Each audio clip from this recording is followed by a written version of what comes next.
Okay, now it has started. So I hope all are able to see the screen now properly.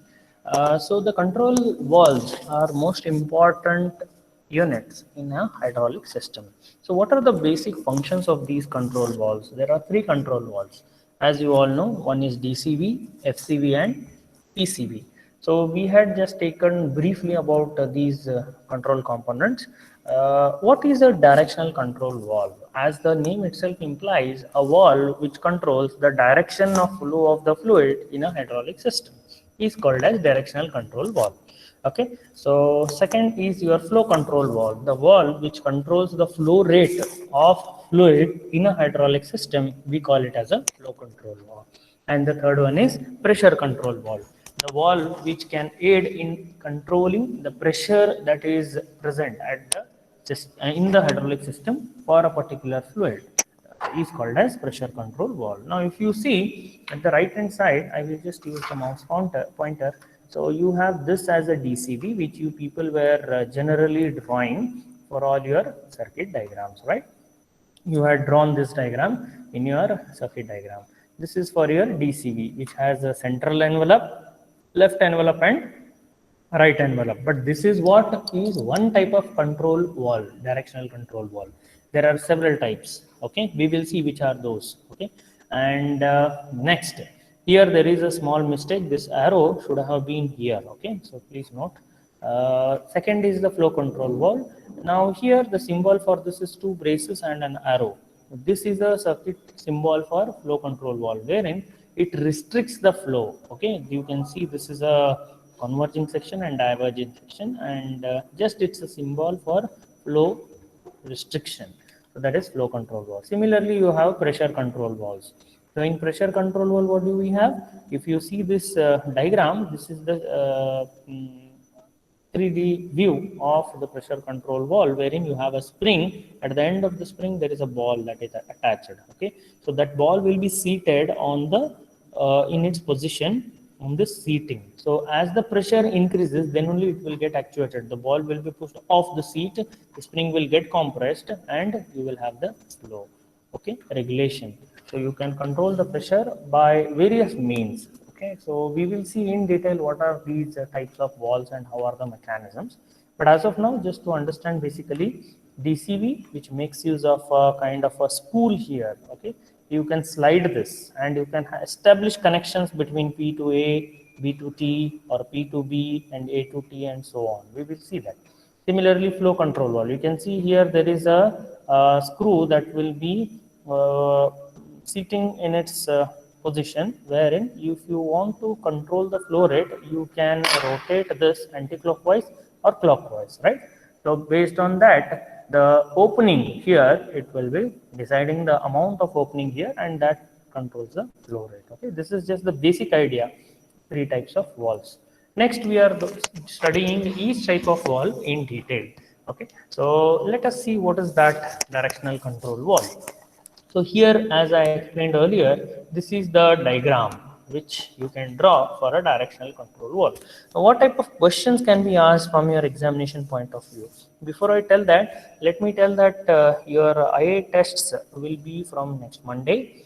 Okay, the portion I hope already sir has declared. So for your first test completely it will be fluid machine, and for your second test it will be fluid power. Okay, and third test will be a combination of fluid machine and fluid power. Okay, so see to it that you people understand correctly the portion. There is no portion of fluid power in your first test, remember this. Okay, now coming back to directional control valve, basically it provides the direction to the fluid, okay, and makes the fluid to flow in a particular direction. Okay, now these valves, where they are used wherein you want number of operations, like you want to start, stop, and change the direction of the flow. Now, how are they classified? The classification varies based on different criteria. So what is the first criteria for classification? Type of construction. We call them as poppet valves and spool valves. We'll see later what are these. Next, you have the classification based on number of ports and switching positions. So as you have heard or you have used a 4 by 3 wall, you people have seen in the video. So apart from 4 by 3, you will have 3-way position, 4-way position and 4-way 2 position. 3-way 2 position means what? You people know that it has a flow in 3 directions, okay, with 2 positions. Fine, or you can say that it has 3 ports and 2 positions. 4-way 3 position means what? 4 ports and 3 positions.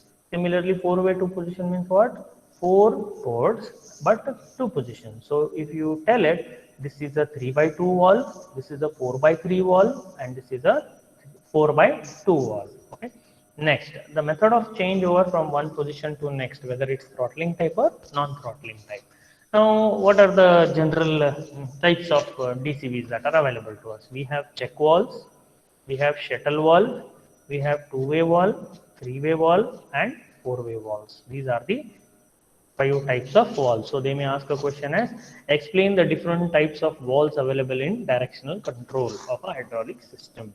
For that you can write like 5 types of walls are available: check wall, shuttle wall, two-way wall, three-way wall, and four-way walls. Now symbols for all these types of walls, or the category based on the ports and positions. So let us try to understand here. We have the symbol.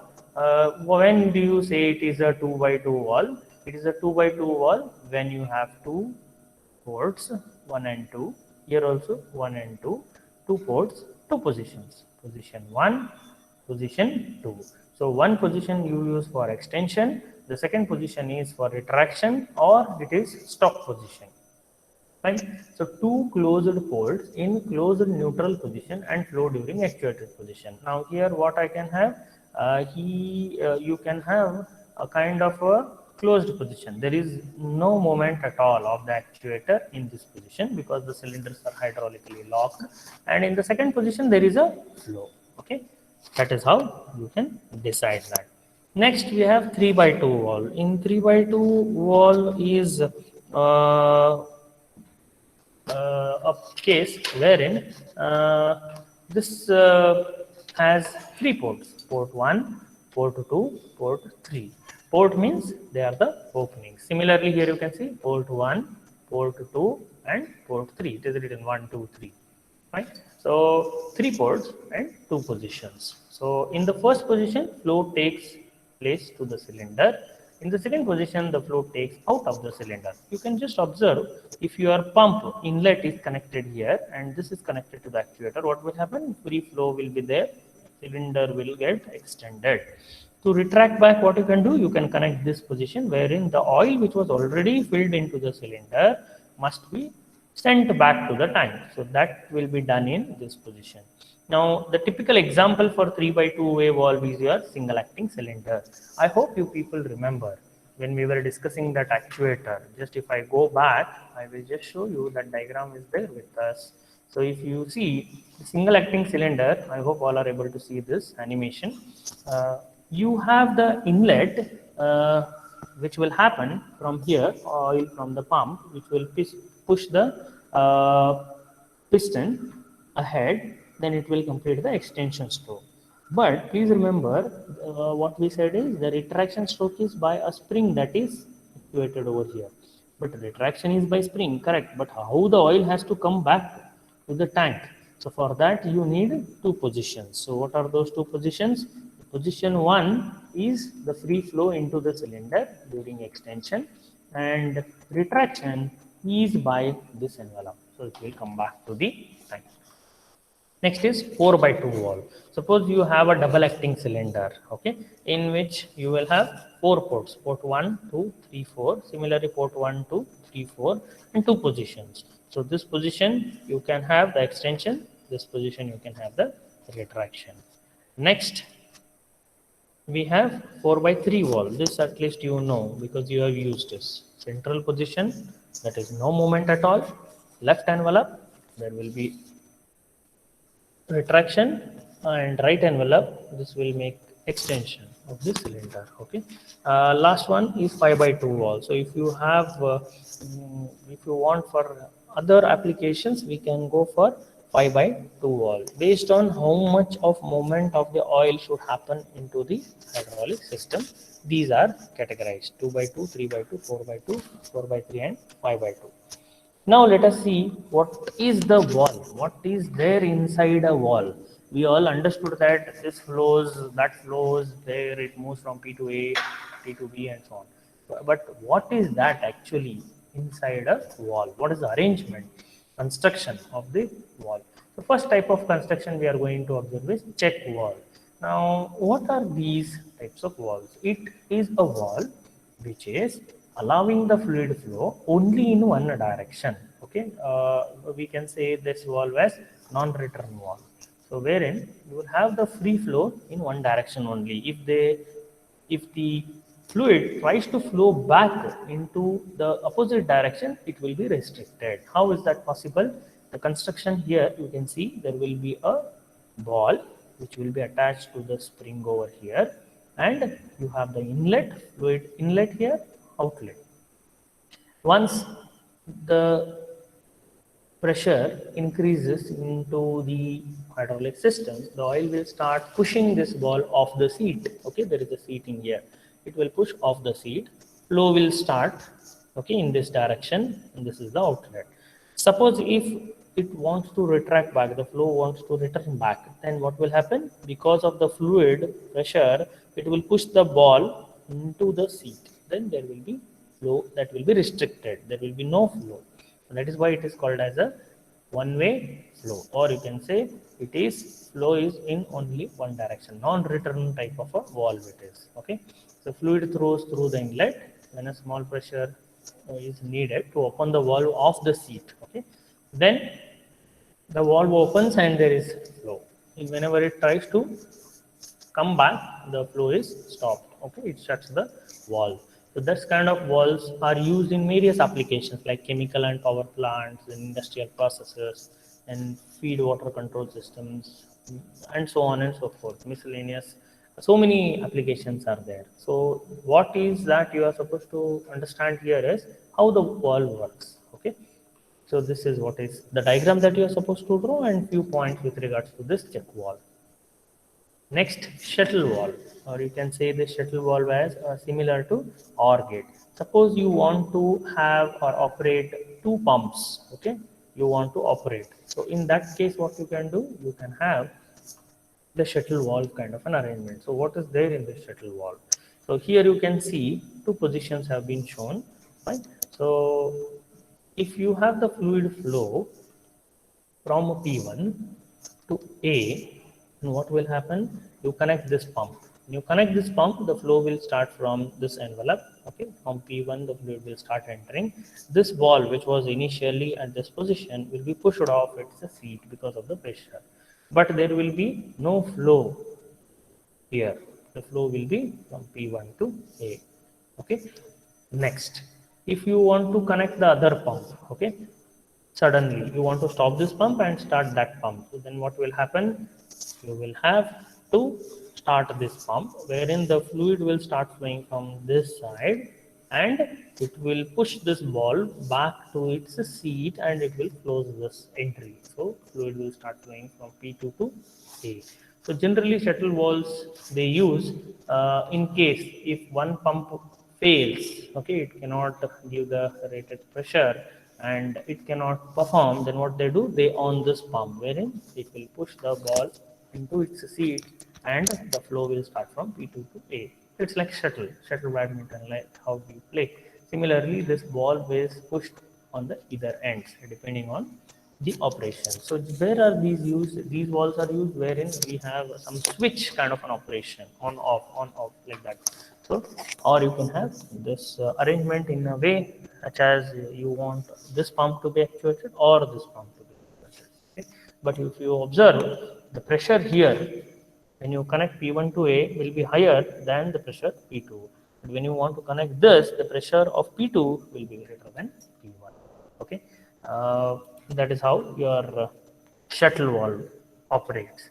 The third one is your spool type of valve. Generally, this is a commonly used type of valve wherein you can have different inlet, outlet ports, and combinations. Okay, Generally, they are used for steering the control of the actuators. Okay. Single valve can produce three operations. It can extend the actuator or the piston inside the cylinder. It can retract as well as it can hydraulically lock the cylinder. How does that operate? We will see by its variants. So spool types of valves are having three types in that two-way valve, three-way valve, and four-way valve. So it can produce positions, two position, three position, or four position. Okay, it can have a combination of these. So let us see one by one what are these two-way valves, three-way valves, and four-way valve. So if you take the two-way valve, okay, the construction is like this. You can see that the ports, port P is here, port A is here. You have the lever for actuation. Okay, so when you see this, you have the lever which you can actuate. So you were doing in the lab, you have that DCB in which you have the lever. When it is shifted to the right side, okay, when you push that lever, what will happen? The connection is established from the port P to A. In the polio position, until you actuate this lever, the cylinder is hydraulically locked because the flow is restricted here. That is why you might have observed whenever you on the hydraulic system, when you press that green button, the flow will start into the hydraulic system. The pump will start and the fluid will be pushed inside the hydraulic system. But what is happening actually there? There will be no movement of the cylinder. And also, if you observe, when we were demonstrating that first experiment, until we operate this DCV, there will be no pressure difference that will be established in the hydraulic system. So until the pressure is generated, you cannot see the movement, right? So the ram or the piston will not be pushed. That is the reason we have to operate the lever. And then if you remember, we used to operate this lever in either extension mode or retraction mode and then go for the pressure setting there.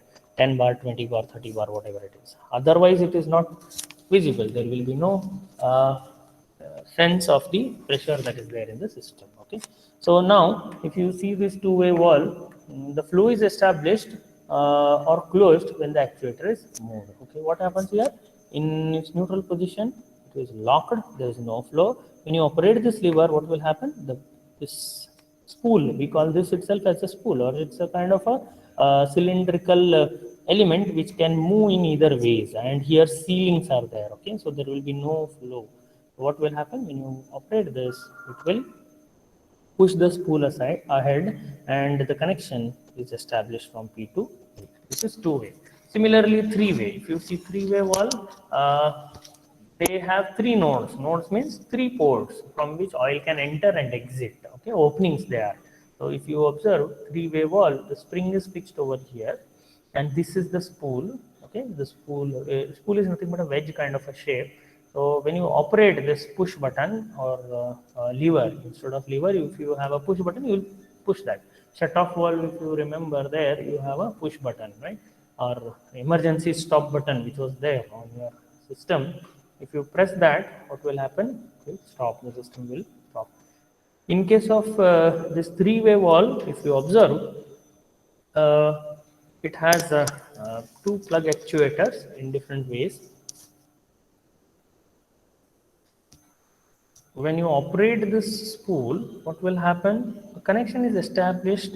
When you press this button, what will happen? You will seal this A to T, this chamber, okay, and this will get actuated. Now, what is that? From P, oil will enter and it will exit at A. So one way, right? This can be used for extension. Further, when you leave this push button, it will get back to its position, and what will happen? The connection from P to A is cut off and A to T will start operating. Okay, so you can observe here, when you push this button, connection is established from P to A. When you leave it, what will happen? Again, flow will start in from A to T. The oil will return back to the tank. It is something like you have to apply the energy only during extension. Retraction happens automatically. Because of this, spring, okay, as you understood in case of your single acting cylinder. The next is four-way valve. So what are the arrangements in four-way valve? You have these two spools which can move either ways in the hydraulic system. And now you can see you have the connection that is established from P to A, because these two spools are placed at such a position that you do not have any flow from B to T. Okay, so first flow is established from P to A, and then when you push this spool ahead, what will happen? You will have the connection established between B to T. So from B, the oil will return back to T. Okay, that is how you can understand P to A, B to T, and P to B, A to T. So you can have the free flow back, and this can make the fluid to enter, and the fluid which was already there will exit from A to T. So you have these valves as two-way valve, three-way valve, and four-way valve. So for each of these valves, you are supposed to draw a small sketch and explain how it works.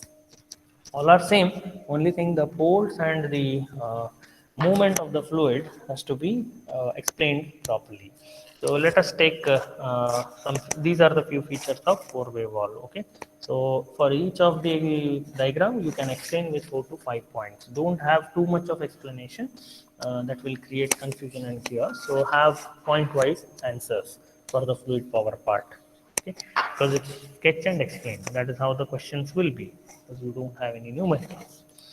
Fine, so you can see this one more diagram how the positioning of four-way valve is there. Okay, you can just observe ports. So when you have the first position, you can see middle position wherein you have the connection that is established, actuated mode, retraction mode. So this is P to A, B to T, and this is B to B, A to T. This is extension, this is retraction. Okay, so here you can see during extension the actuation is shown from left to right, and during retraction this arrow is shown from right to left. Okay, that is how it works. Now let us see, having understood this mm, DCV introduction, let us now have a break for around 10 minutes or 15 minutes, whatever it is, and then we will watch the video, and then we'll end the class, because I don't want to hurry up. I want to hurry up slowly, because you don't have any kind of an analytical part that you are going to have in this. So we will take a break now, and we'll come back and watch this video. So this video is basically a video which will clearly explain you how the DCVs work. Now we can take the types of walls you have seen, no, 2 by 3, 3 by 2, 4 by 2. There may be a small confusion for you all among, because it is little complex. So if you see these videos, then for you people it will be very easy to watch. Okay, so are you able to see this video? No, sir. Yeah, are you able to see this? So directly I will keep it ready. Once you come back, we will have this videos. And the link of the video is also available in the PPT, that you can watch again and again to understand the concepts. So we'll break for now. Let's meet after 15 minutes. Okay, by 11:05 or so, we can meet. Any doubts you have?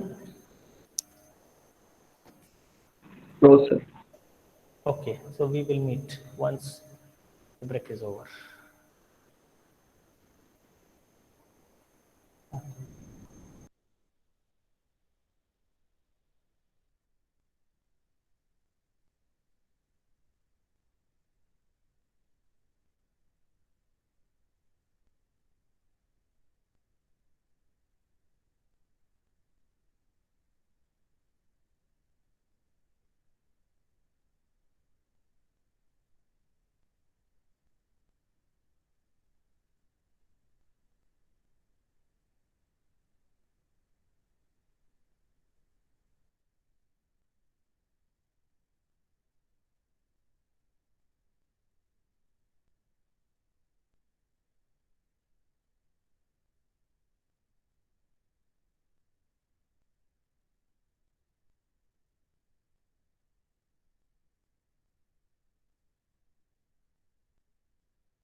Hello, so welcome back.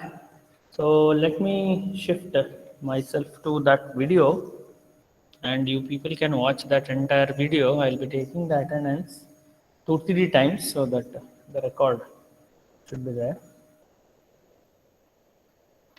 Just confirm once you're able to watch the video.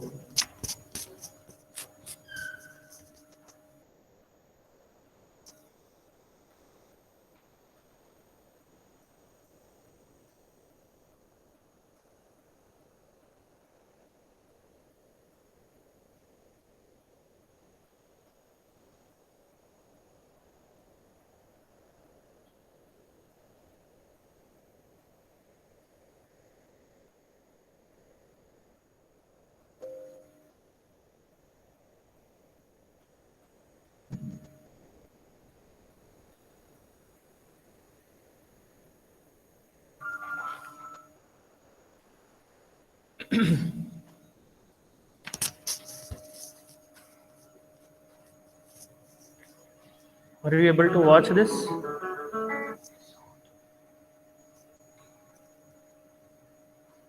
Hello? Are you all able to watch this?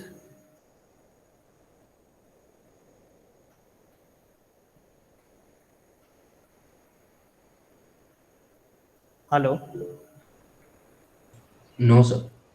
No, just a second.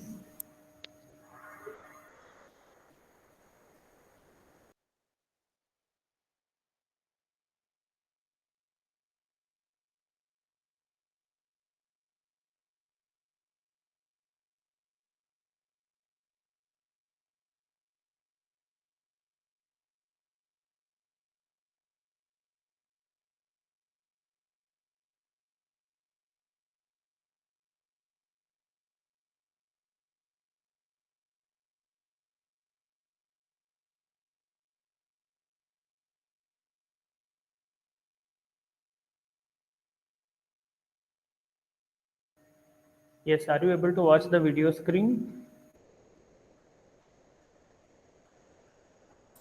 Yes, sir. Yeah, 1 second.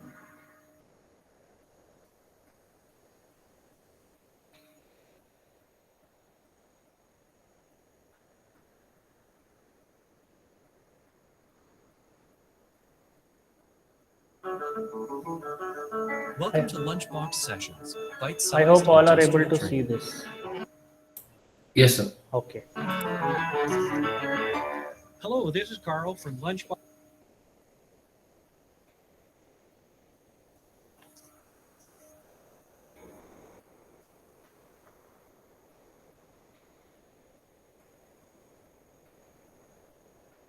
Directional control Yeah, valves are used I to want you to watch this video first, then we will go to that one. I hope you are able to see this.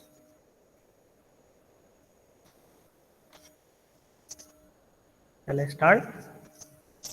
Yes, sir. stop, start, route, and divert fluid streams without affecting The pressure poles level and or the the flow positions, rate and that of is the a spool system. in between.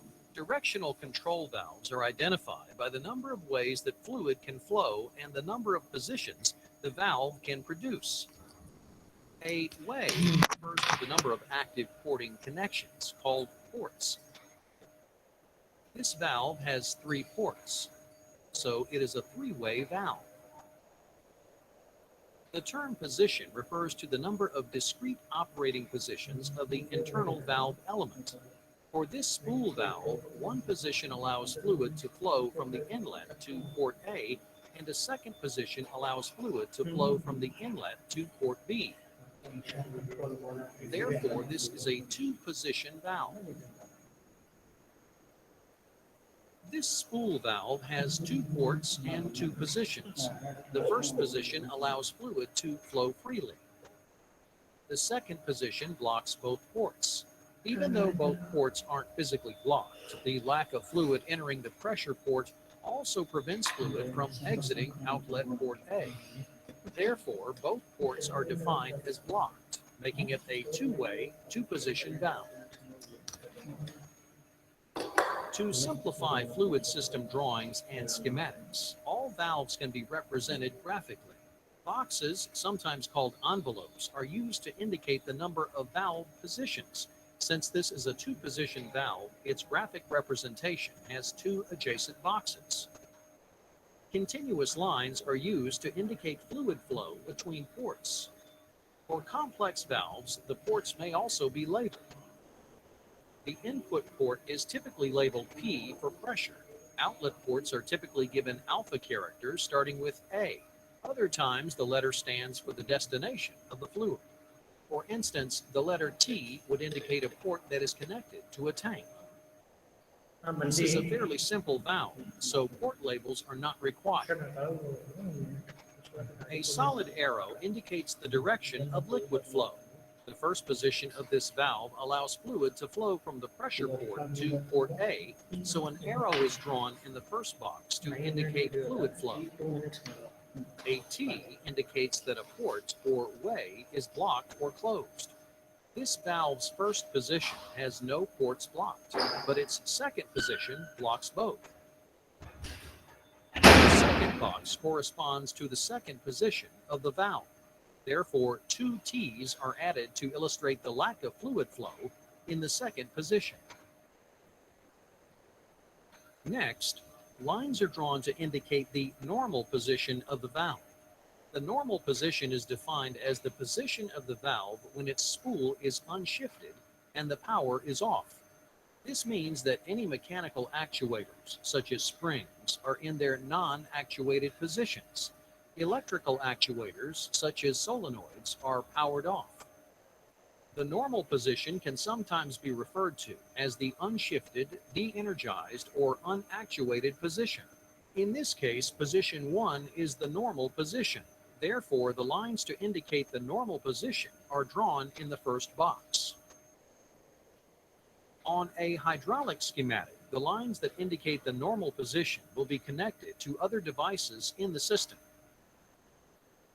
Valves that do not have mechanical or electrical actuators do not have a normal position because they must be manually moved. When shifted, they remain in that state until manually shifted to another position. The terms normally opened and normally closed are used to describe the condition of a valve when it is in the normal position. For this valve, the normal position is position 1, which allows unrestricted fluid flow through the open ports. Therefore, this valve is a normally opened valve. Additionally, this valve is a spring return valve, meaning that after it is actuated, a spring returns the spool to the normal position.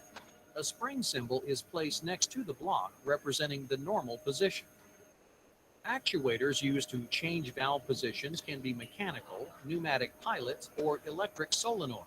To complete the diagram, the primary actuator symbol is placed on the other end of the graphic symbol. In this case, the actuator is a push button. Mechanical actuators change valve positions with springs, push buttons, plungers, levers, and cam rollers. Pneumatic pilots change valve position with a pressured air signal. Electric solenoids that change valve positions by directly moving the valve element are called direct solenoids. Electric solenoids that open small pilot valves and allow pressurized air to move the valve element are called solenoid-controlled pilot operators. Here is a similar valve to the one previously shown. It has two ports and two positions. So it is also a two-way, two-position valve. To illustrate the differences with this valve, let's build its graphic symbol. It is a two-position valve, so the graphic symbol will have two adjacent boxes. This valve also has two ports. However, in the normal non-actuated position, both ports are blocked. Therefore, it is a normally closed valve. When the valve is actuated, fluid is allowed to flow from the pressure port to port A. A spring returns the valve to its normally closed position, and a push button actuates it to the open position. Therefore, this valve is a two-way, two-position, normally closed, spring return, push button operated valve. While it is similar to the previous example, the differences in the normal position make it a distinctly different valve. Most applications in fluid power for three-way valves are for directional control. Here we have a typical three-way valve with two operating positions. This valve has an inlet port P, exhaust port E, and output port A. In its normal position, inlet port P is blocked and outlet port A is connected to exhaust port E. The second position allows fluid to flow from the pressure port P to outlet port A and blocks exhaust port E. The valve is also spring return and push button operated. Here is another three-way, two-position valve. This valve also has an inlet port P, exhaust port E, and output port A, but they are in a different configuration. In its normal position, exhaust port E is blocked and fluid flows from pressure port P to outlet port A. The second position, pressure port P, is blocked and allows fluid to flow from outlet port A to exhaust port E. The valve is also spring return and push button operated. Three-way directional control valves have many applications in fluid systems. One of the most common applications is for the control of single acting cylinders. In this application, fluid is pumped from a tank to pressure port P. With the valve in the normal position, fluid is blocked. When the valve is actuated, fluid flows from pressure port P through outlet port A to the cylinder. The cylinder extends and remains extended until the valve changes positions. When the valve de-energizes, the spool returns to position 1, pressure port P is blocked, and exhaust port E is opened. The cylinder retracts and fluid flows from the cylinder through port A and out exhaust port E. From there, the fluid returns to the tank. Here's a graphical rendering of the same system using symbols as they would appear on a schematic diagram.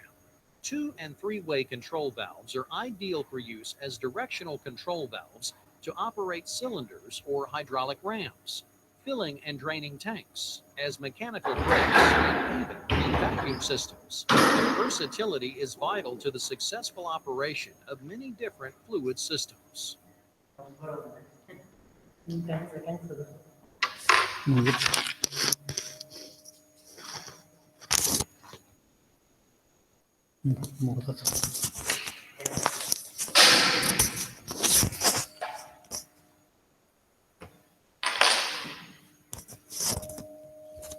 I hope the video was useful for you all.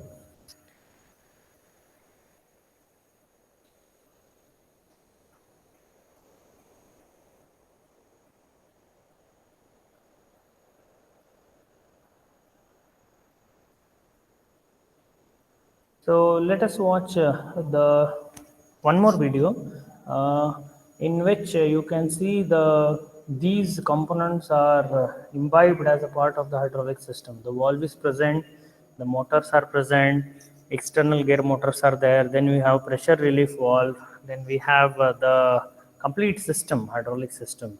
Just let me know if you are able to watch this.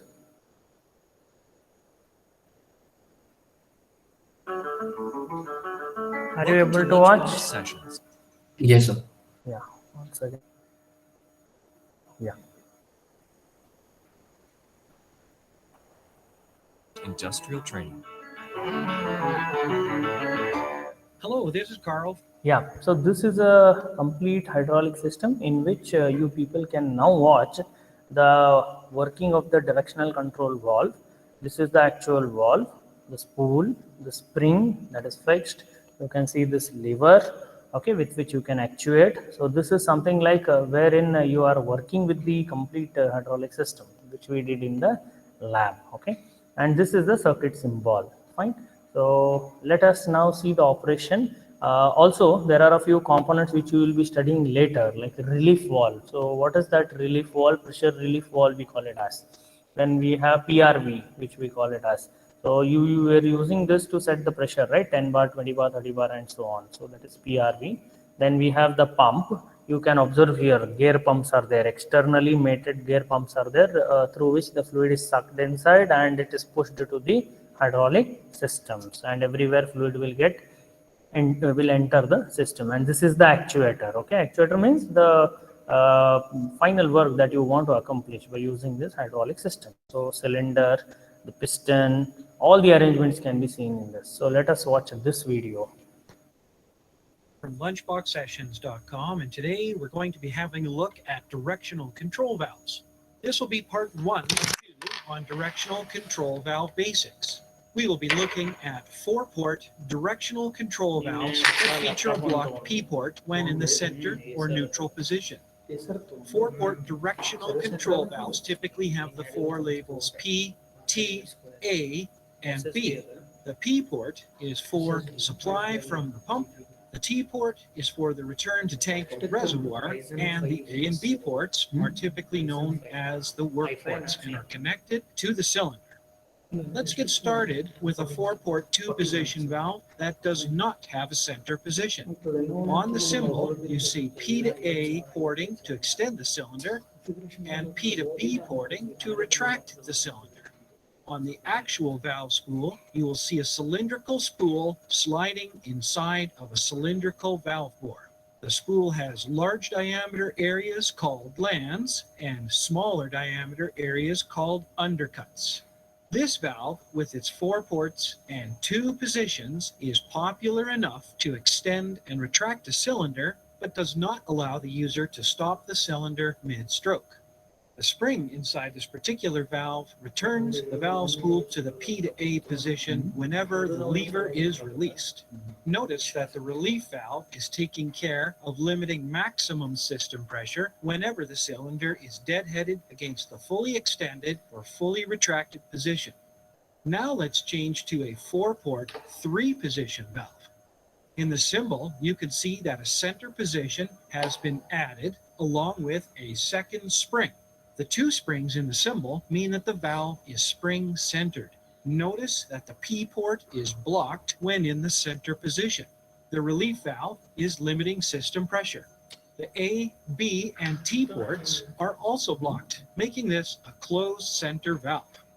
The machining of the valve spool shows that lands are blocking the A and B ports. The P port comes into an undercut on the spool, but flow cannot move to any other port, so therefore the P port is blocked. The T port is available on both sides of the valve spool, but again is not connected to any other port at this time, so it is blocked. Activating the valve shows us that we can provide P to A flow to extend the cylinder or P to B flow to retract the cylinder. Releasing the handle shows that we can in fact stop the cylinder mid-stroke. This is a common feature and is desired for many hydraulic systems. It is especially popular for horizontal cylinder installations, but as we will soon find out, it is not great for a vertical installation.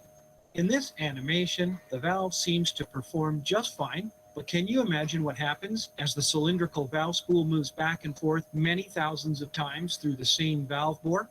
That's right, wear will start to occur and internal valve leakage will develop, and we will find that our cylinder is slowly drifting downward whenever the valve handle is in neutral.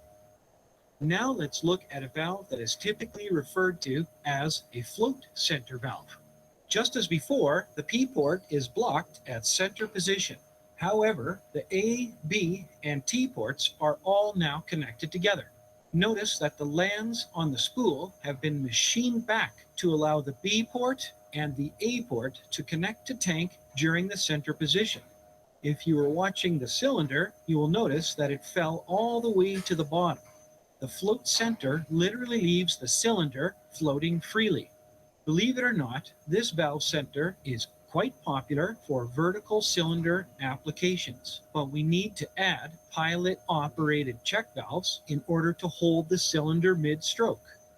The small diameter pilot lines are not continuous flow lines. They merely provide a tiny fixed amount of fluid and the pressure needed to operate the pilot piston. When the pilot piston is extended, it allows reverse flow through the check valve. Ball and seat style or poppet and seat style check valves are usually considered a much more reliable leak-free valve, as the main components of such a valve do not wear against each other.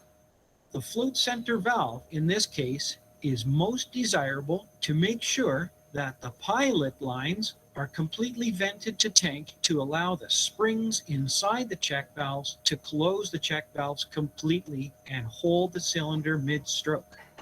In both of the 4-port, 3-position directional control valves that we studied, the closed center and the float center, the P-port was blocked. The use of these valves is typical to what is referred to as a closed center hydraulic system. In many cases, our gear pump would be replaced by a pressure compensated variable displacement pump in order to avoid excessive pumping over the relief valve. In another video, we will cover the tandem center valve and the open center directional control valve. That's all for this time. Thanks for watching. We have hundreds of interactive resources like this live schematic, so you can try out your wild ideas without blowing anything up. Get started at lunchboxsessions.com.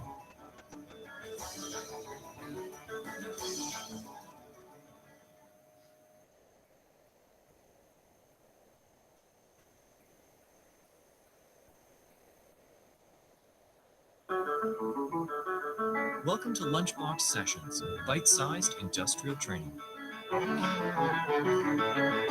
Hello, this is Carl from lunchboxsessions.com.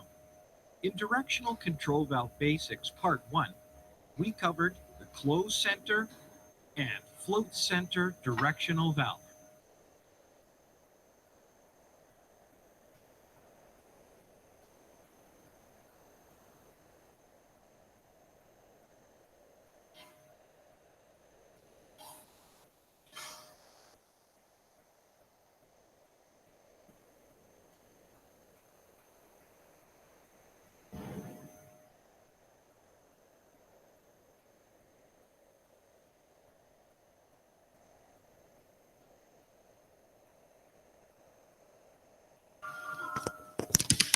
Yeah. Hello.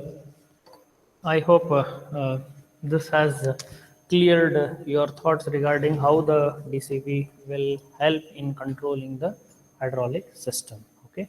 So I think with this we will be ending today's class, and we will catch up in the next week. Probably next week we are unsure, because on Wednesday the students will be losing their classes because of the IA exams. Let us see whether there will be a Thursday class. Probably we will not have, because that will create an mismatch, like, so they will lag. So let us have our class next week, and in that we are going to study regarding the pressure relief valve, PRVs, and all the things. Okay. So I hope everyone was okay with the part of explanation as well as the videos. I am adding these videos as a part of your PPT. You can, and the PPT is uploaded today on your Google Classroom. Kindly check the same. I will upload this on FP HBK SRK link. All of you have to take the PPT from this link itself. Okay, you can download the PPT or you can view the PPT.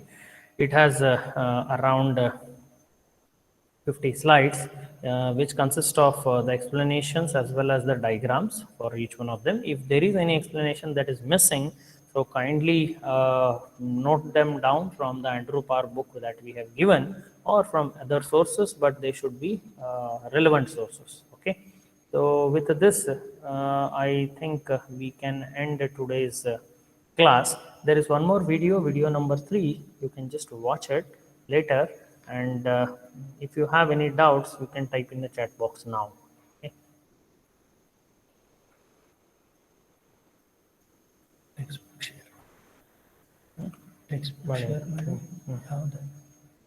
Andrew Parr, Anthony Esposito. I think Anthony Esposito textbook will also be shared on WhatsApp today.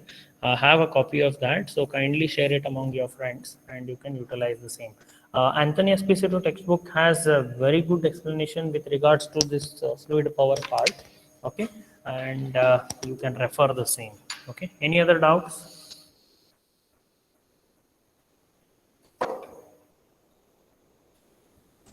No, sir. Okay, so fine then. Thank you so much.